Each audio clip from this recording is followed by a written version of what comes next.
Solen. Välkommen.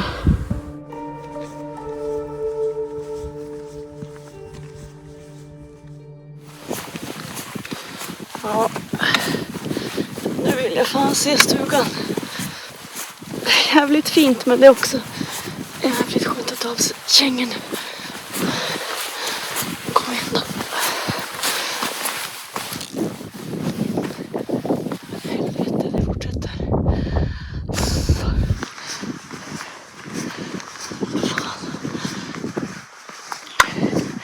Man får ingen hint av hyttan i alla fall. Det måste vara en sån som bara dyker upp.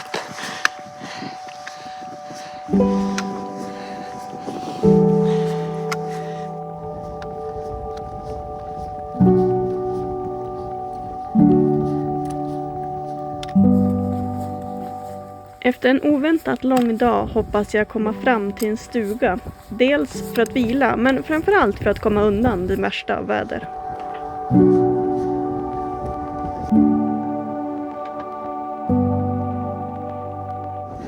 Jag kommer till en höjd till. Då borde man ju få se något. Helvete. Ser ni? Allt var så bra. Jag var komma till en hytta på sommaren någon gång, tror jag. Fan. Ska fötter vilas. Yes.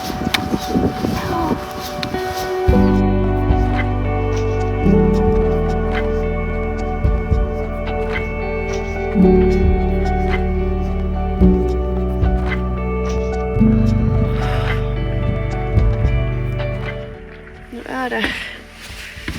Jag letar upp nycklar och skor av. Men väldigt fint. Kolla. Det verkar vara lås överallt. Så jag är ensam här i natt. Riktigt modernt bygge. Jag är väldigt glad att jag fick se den här platsen utan regn. Kolla. Härligt.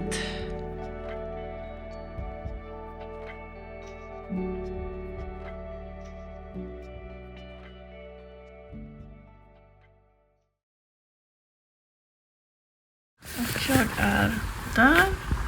Skådejävlig. Efter en lång dag igår så tar jag nu en vilodag. Tittar lite på kartan. Äter choklad. Dricker upp mig. Det är en väldigt mysig stuga. Jag var inte så blöt så det är inte så mycket att torka, men jag har tvättat strumpor. Och hoppas att det ska bli lite bättre i fötterna efter det. För att nu kanske kommer lite barnförbjudet, men det är inte så vackra fötter. Jag tvättade fötterna det första jag gjorde när jag kom fram igår kväll. Det konstiga är att den här blåsan, jag har ju knappt haft ont. Men ändå är det världens blåsa. Intressant. Och sen lite småsår och sånt, de bryr jag mig inte så mycket om. Vanliga skavsår. Håller på att läka nu, det blir bra. Och sen är jag inte så van att gå med höga skaft på kängorna i flera dagar. Så lite blåmärken av dem också. Så kan det vara. Därför blir idag fokus på chilla lite, ha det lite gött och äta upp lite mat. Jag sover mestadels i tält, men ibland när jag kommer till någon fin stuga är det mysigt med lite hyttekos. Och jag bestämde redan innan jag gick att det här är min tur och jag gör precis det jag känner för. Trots att man inte blir kanske så hungrig när man är ute och går lite mer än man är van, så måste man äta, fylla på rotmos och torrkött, lite salt och så slår jag på lite extra olja. Så, det tog det väl ge lite energi. Och så till efterrätt, sista påsen chips och ett äpple. Sådär, bon appetit!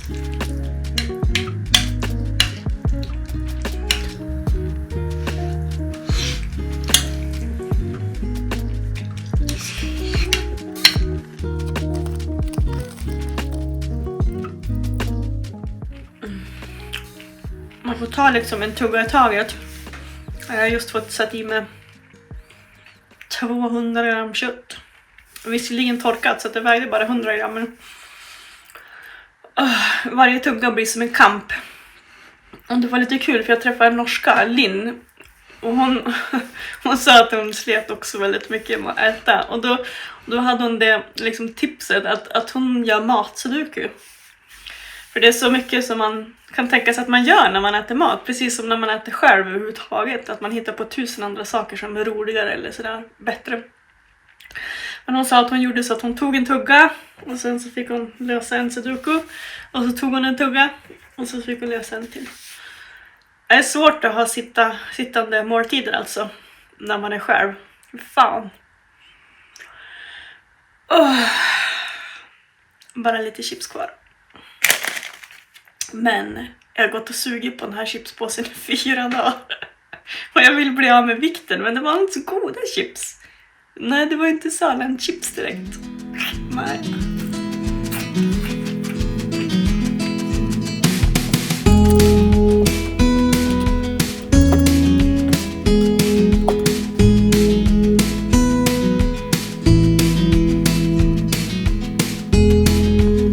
Sådär, då är stugan låst, gasen avstängd och städad.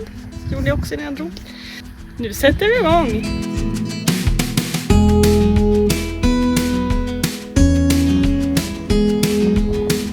Det är intressant att det här är liksom både Nordkalottenleden och Nordlandsrutan, men det är liksom ingen stig. Det verkar inte vara någon som går här. Så väldigt stor skillnad om man jämför med hemma där det är liksom stora djupa stigar som visar vart man ska.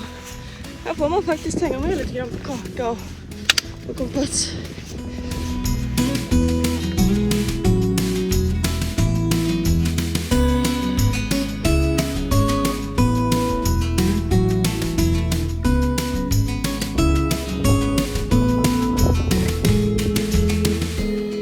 Ja, det är bra att ha kartan och kompassen lättillgänglig. Och det är lyxigt att kunna gå i fjällområden som inte är söndertrampade. Och tänk, jag får ha allt det här alldeles för mig själv.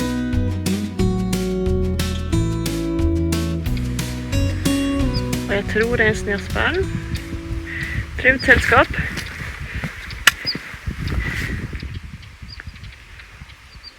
Första passagen över gränsen.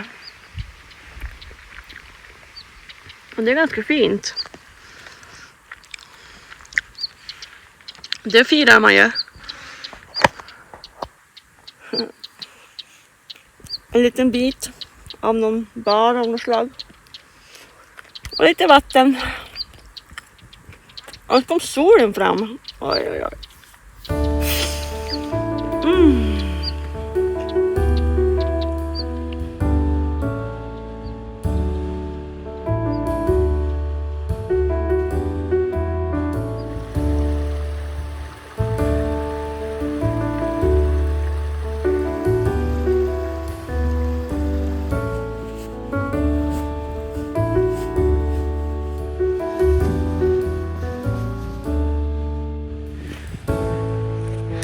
Sånt här är perfekt att göra en solig dag.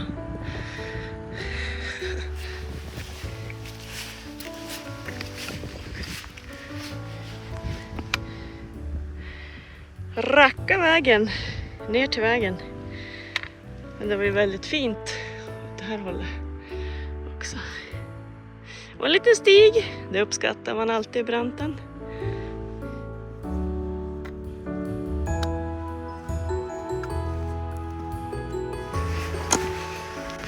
Svårt att filma för det är så pass brant. Men det går sakta att ta sig ut för här.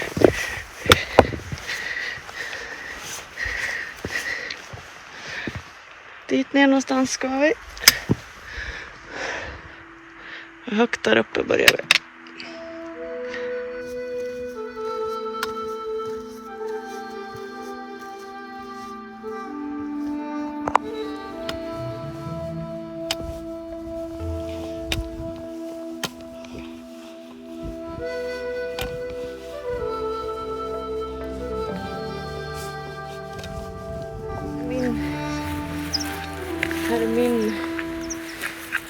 absolut ofavoritgren med att gå i Norge. Att rätt vad det är så kommer en brant så brant. Och det här är ändå den lätta biten där jag kan filma. Men skulle behövt händerna här, jag känner det. Då vill man gärna använda i branten. Ta bort staven och kunna klättra istället, men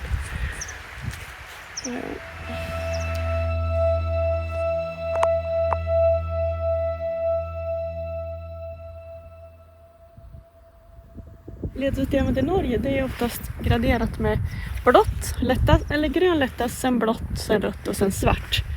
Och den leden jag knökar ner för nu, den är blåmarkerad. Även fast man behövde använda händerna. Intressant. Ja. Det blir en mental utmaning. 14 kilometer på grusväg. Det är ju väldigt mentalt slitsamt, tycker jag i alla fall. Men än så länge uppehåll kanonfint.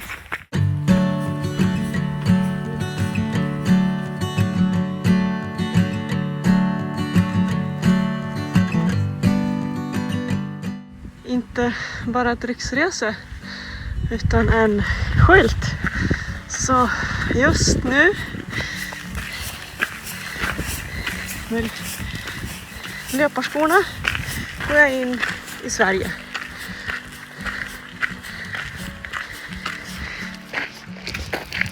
Jaha. Måste vara sämsta dagen för jag tycker det är så jobbigt. Och tiden går så sakta och jag går så sakta. Och fötterna är ung.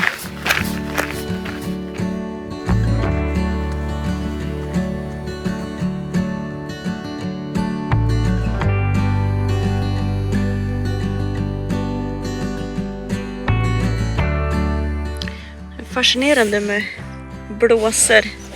Nu har den här som jag inte ens kände någonting av, som var supergigantisk. Nu har den spruckit. Men jag har fortfarande inget ont av den. Intressant. Däremot har det kommit en kompis till här.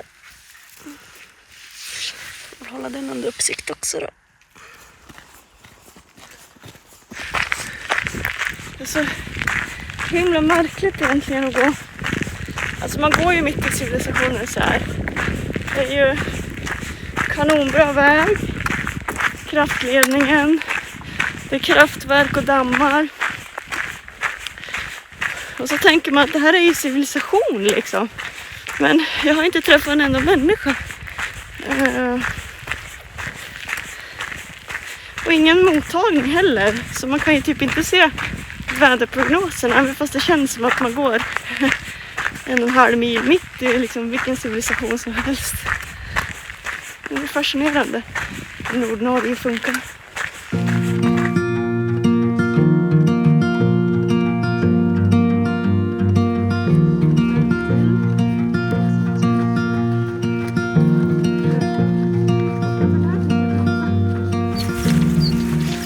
Jag hade tänkt att jag skulle gå ovanför kullen här och tälta. Men barometern börjar sjunka. Så jag vet inte, det kanske är bra att hålla sig här nere, tänker jag. Om det så att det blir hård vind eller så. Så att här tror jag får bli tältplatsen för natten. Nu är ju spänningen olidlig. Nu ska vi se. Nu ska jag tillaga den här. Hur gör man då? Standardportion. Jag har ju aldrig tillagat en sån här snabbismat. Jag försökte gå och leta efter sådana där jag kan läsa innehållet. Jag brukar tänka det, jag kan inte läsa innehållet som står på, eller uttala det. Då ska jag nog inte äta det heller. Nu ska vi se, men det står inte så mycket. Approximately 325 milliliter. Hur mycket är det då? 3,5 deciliter kanske. Se, 3,5 deciliter. Kan det vara så där? Ja, på ett ungefär.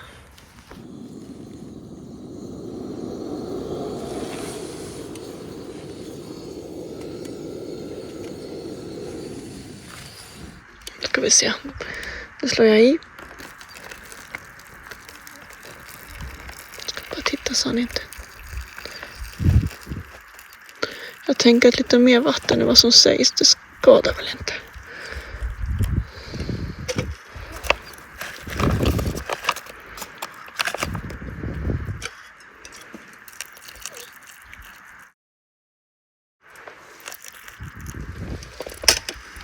Det blir nog soppa det här, men det blir gött. Det är bra. Jaha, då ska det väntas i 8-10 minuter. Det kan man göra.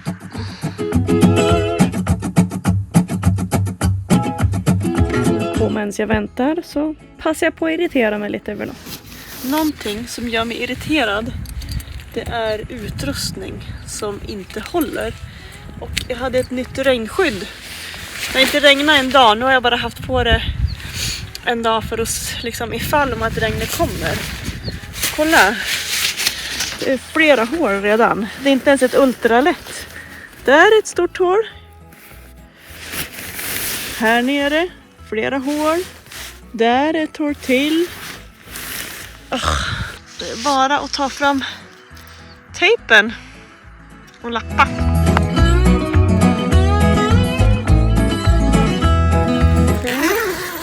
Nu får det vara dags. Här ser vi att jag sköter inne. Så. Och ganska mycket mygg. Stänger den ute.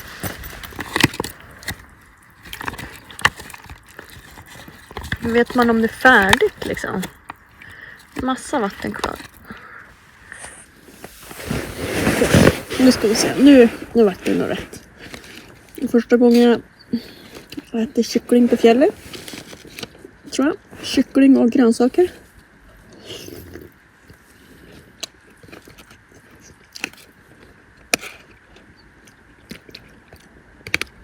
Helt okej. Så ser imorgon vad magen säger. Men en ny upplevelse.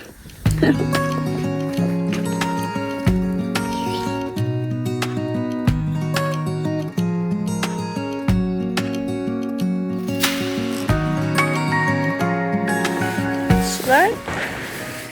Efter en ganska oväntat strapatsrikt dag så är det dags att kvarta in. Får se hur vädret blir imorgon. Nu var det nästan en vecka sedan jag såg en väderprognos. Barometern har gått ner, så idag valde jag faktiskt en tältplats där det var väldigt mycket fågel. Och det kan vara lite fiffigt ibland, för att om de är knäpptyst imorgon när jag vaknar, då är det kanske inte läge att börja gå. Men om fåglarna sjunger och är på bra humör, då kan det vara läge att börja gå. Så ja, god natt. Jag vet inte om det finns någon riktig vetenskap kring det där, men det är i alla fall min upplevelse och det får mig att somna gott på kvällen.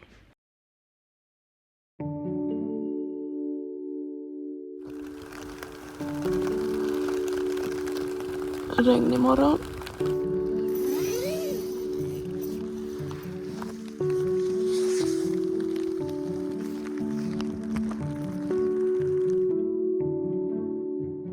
Efter en lite regnig natt tänker jag att det är dags att sätta av barometern, gå mot stabilare väder. Så jag tänker att jag ska se hur mycket av leden jag kan hitta upp över. Nu börjar fåglarna sätta igång. Det tar jag som ett gott tecken. Idag så kommer det handla om kuperad fjällterräng. Och förhoppningsvis den i alla fall brantaste etappen på ett tag. Men det återstår ju att se. Men på kartan ser det som så.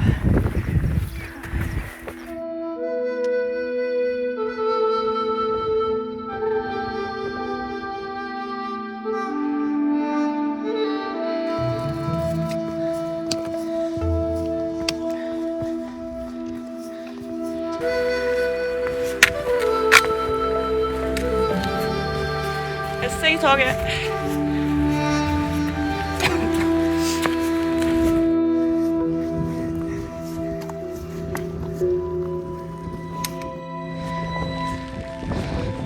jag zigzacka här emellan.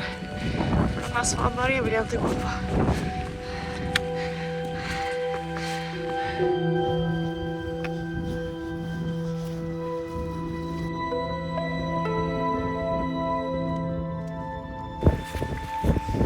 Min kära kusin som måste köpa en speciell typ av varor så här.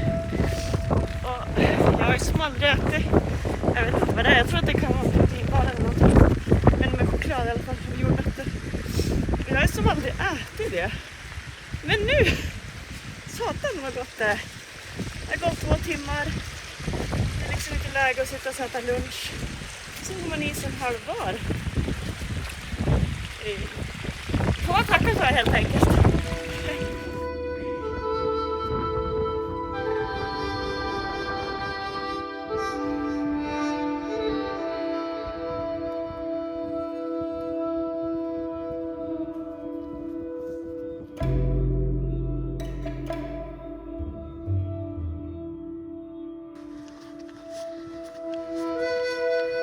Nu blir det spännande. Jag kommer fram till en av dagens svåraste passager. Som enligt kartan är en brant utförsbacke. Och utförsbackar är inte min starka sida. Men vi ska se om det är svaberg. Eller om det går bra att gå här på gräset. Det kan ju vara jättestor skillnad. En karta berättar ju inte om det är svaberg eller om det är blommig grästerräng. Men det ser ut att vara.